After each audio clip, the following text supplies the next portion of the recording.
Hello everyone. Yan guys, na-miss kong kumain ng sardines kaya magluluto ako ngayon guys. Pero lagyan ko ng sili itong mahaba kasi very good ito guys sa heart. Ayan.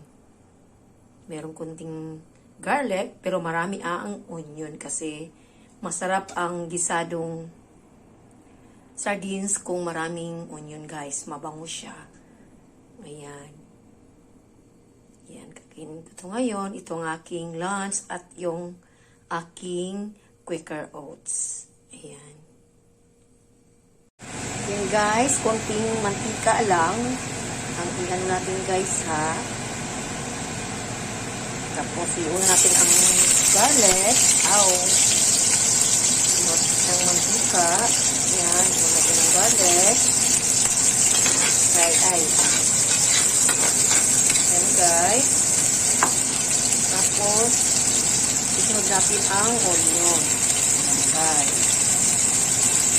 Isunod natin ang onion.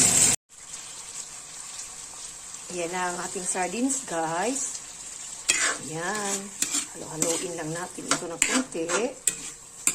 Yan siya. Sarap ito guys. Ayan.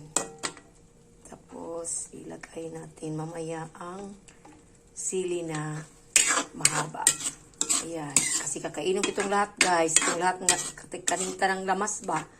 Kaunin na po siya, guys. Kaya very good ni sa atong health. Ayan na ang sili, guys. Ilagay ko na. Mamaya-maya, guys. Okay na ito siya. Ayan. Wala na tayong itagdag pa dito, guys. Yun lang mga lamas ba. Ayan. Ito na ang ating sardines. Yan. Yan o. Thank you for watching everyone. Bye-bye.